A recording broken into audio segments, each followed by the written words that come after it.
Your past is preparation, not punishment. I had the privilege of sitting down with Tanisha Clark Alston, a woman whose work is quietly reshaping how we think about resilience, leadership, and the power of lived experience. Tynisha isn't just talking about transformation, she's living it, and she's helping others do the same. Her insights remind us that the road we've traveled, no matter how rough, isn't wasted, it's preparation. And today I want to share what she taught me about how everything you go through shapes you for the present. Here's the thing nobody tells you when you're in survival mode. You think you're just getting through it. You think you're just holding on until things get better. But what if I told you that every single thing you've survived, every setback, every delay, every moment you thought would break you is actually shaping you for right now, not for some distant future, not for when you finally arrive, for today, for this moment, for the way you lead, the way you love, the way you move through the world. Your past is not punishment, it's preparation. And I know that sounds like something you'd see on a motivational poster in a dentist's office. But stay with me because this is where it gets real. We spend so much time trying to outrun our past. We bury it, we minimize it, we tell ourselves that was then, this is now, as if we can just leave it all behind like a bad haircut. But here's the truth, you can't outrun what's already inside you. And more importantly, what you shouldn't want to. Because the things you've lived through, the things you've survived, the things you've learned, those aren't weights, they're wings. Tynisha Clark Alston helped me see this in a way I hadn't before. She spent years working with people who've been told their experiences don't matter and that their struggles are something to hide, that strength means pretending you never fell. And she's flipped that script entirely. She's shown that the most powerful leaders, the most grounded people, the ones who can hold space for others, are the ones who've done the work to understand their own story, not to erase it, to integrate it. And let me tell you about something that stopped me in my tracks. Researchers looked at Black women undergraduates and the mentors who made the biggest difference in their lives. And what they found was this: the mentors who mattered most weren't necessarily the ones with the most impressive resumes or the fanciest titles. They were the ones who shared similar life experiences, values, attitudes, or beliefs. The ones who got it, the ones who didn't need a translation for what these young women were going through. Because here's what happens when you're navigating spaces where your experience is misunderstood or underestimated. You start to question yourself. You start to wonder if maybe you're the problem. Maybe you're too sensitive. Maybe you're not cut out for this. And then someone shows up who's been where you are, who's felt what you felt, who's survived what you've survived. And and suddenly you're not alone anymore. Suddenly your experience has context. It has meaning. It has power. That mentoring relationship didn't just make those students feel better. It gave them confidence. It gave them belonging. It gave them a clearer pathway forward. And that's what happens when we stop treating our past like something to be ashamed of and start treating it like the foundation it actually is. Think about what that means for a second. These young women walked into rooms where they were often the only ones who looked like them, the only ones whose family stories didn't match the narratives around them, the only ones carrying the weight of being both visible and invisible at the same time. And in those moments, when someone who had walked that road before them showed up and said, I see you, I've been you, I know what this feels like, and everything shifted, not because the struggle disappeared, but because the struggle finally had a witness. Someone who could say, you're not making this up. You're not overreacting. This is real, and you're going to make it through. That's the power of lived experience. It doesn't just inform how you move through the world, it informs how you help others move through it too. Now, I want to talk about literacy for a second, and I promise this is going somewhere. The 100 Black Men of North Metro Atlanta have this beautiful message about literacy being a catalyst for transformation. They don't just mean reading and writing, though that's part of it. They mean literacy as a tool that unlocks knowledge, opportunity, and self discovery. They pair leadership development with literacy because they understand something crucial. Transformation doesn't happen in a vacuum. It happens when you give people the tools to see themselves differently, to imagine a different future, to believe they're capable of more. And here's what's so powerful about that: literacy in this context that isn't just about books, it's about being able to read your own life, to understand your own story, to interpret the chapters that felt confusing or painful and see them for what they really were: preparation. It's about giving people the language to name what they've been through and the framework to use it as fuel instead of letting it become a weight. That's what Tynisha Clark Alston is doing too.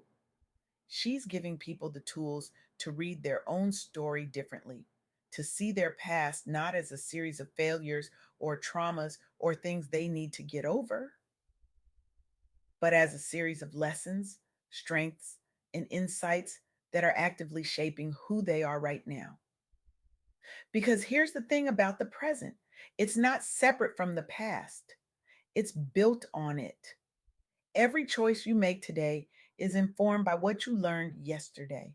Every boundary you set, every risk you take, every time you choose yourself, that's not happening in spite of your past. It's happening because of it. Let me give you another example. Black Lives Matter. Now, I know that might seem like a sharp left turn, but hear me out. This movement didn't just appear overnight. It's been powered by organizers, artists, educators, healers, advocates, and leaders whose efforts have been building for years: 13 years of sustained organizing, 13 years of people showing up, speaking out, creating change, even when it felt like nobody was listening. And now that work is shaping Black futures. It's influencing how communities imagine what's possible. It's creating pathways that didn't exist before. That's what happens when you understand that the work you do today, the lessons you learn today, the pain you process today, it doesn't just disappear. It becomes part of the foundation for what comes next, not just for you, but for the people who come after you. And this is where I want to get really honest with you.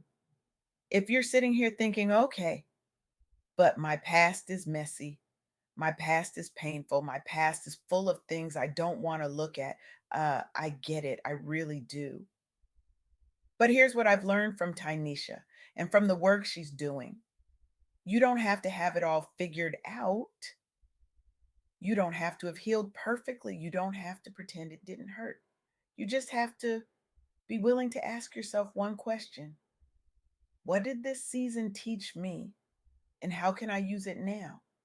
Not how can I fix it? Not how can I erase it? How can I use it? Because the truth is, growth doesn't happen when you ignore your past. It happens when you reflect on it, when you sit with it, when you let yourself feel it, learn from it, and then make a choice about what you're going to do with it. That's self awareness. That's self management. That's emotional intelligence. And that's what turns experience into wisdom. Now, I know some of you are thinking, but I don't want to be defined by my trauma. I don't want to be the person who's always talking about what happened to me. And you know what? You don't have to be. This isn't about making your pain your identity. This is about making your resilience your power. There's a difference between being stuck in your past and being shaped by today. It's being stuck means you're still reacting from the wound. Being shaped means you're responding from the wisdom. And the way you get from one to the other is through reflection, through asking yourself, what did I learn? What do I know now that I didn't know then? How has this made me stronger, wiser, more compassionate, more clear? And here's the beautiful part: when you do that work, when you turn your experience into insight, you don't just change your own life. You change the lives of the people around you, because now you can mentor someone who's going through what you went through. Now you can set a boundary because you know what happens when you don't. Now you can lead with empathy because you remember what it felt like to be unseen. Your influence becomes generational. And I don't mean that in some abstract, far off way. I mean, right now, the way you show up for your kids, like your team, your community, your friends, that's generational impact. The way you model rest instead of hustle, boundaries instead of burnout, healing instead of hiding, that's generational impact. Tynisha Clark Alston is doing this work every single day. And she's doing it with a grace and a groundedness that reminds me why this matters. She's not just telling people to be strong, she's showing them that strength looks like softness. Sometimes it looks like saying no, it looks like choosing yourself. It looks like letting your past inform your present without letting it control it. So here's what I want you to take with you today. Number one, your past is preparation, not punishment. What you've survived can become wisdom, resilience, and direction in the present. Stop discounting your journey and start asking, what did this teach me? And how can I use it now? Number two, growth happens through reflection and adaptation. Self awareness and self management help you turn life experiences into stronger choices and healthier responses. Reflect before you react so you can make choices from wisdom instead of pain. Number three, your influence can be generational. For Black professionals and for Black women, for anyone who's been told their experience doesn't matter. Your lived experience can shape confidence, leadership, mentorship, and opportunity for others. Turn one lesson into one action this week. Set a boundary. Seek mentorship. Mentor someone else. And here's what I want you to feel when you walk out of this room today. I want you to feel seen. I want you to feel grounded. I want you to feel encouraged, like your story has meaning, even the difficult parts, especially the difficult parts. I want you to leave feeling stronger in the present, like not stuck in the past. I want this conversation to feel soft but firm, compassionate about what you've endured, but clear that your experiences can become power.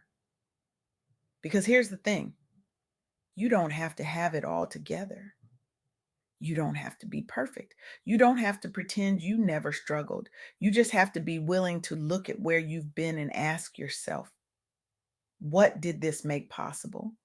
And then you have to be brave enough to step into that possibility. Tynisha Clark Alston is making the world a better place by helping people see that their past isn't a prison. It's a platform. And I'm so grateful for the wisdom she shared because it's a reminder we all need. Everything you go through shapes you for the present. The highs, the setbacks, the lessons, the delays, none of it is wasted. It's all preparation. So here's my challenge to you: stop running from your story. Start reading it differently. Start using it. Start letting it shape you into the person you're becoming right now, because the world needs that version of you, the one who's been through it and came out wiser, the one who's learned to be soft in a world that taught survival, the one who's ready to lead, to love, to live, not in spite of the past, but because of it. Your past is preparation. Now go build something beautiful with it.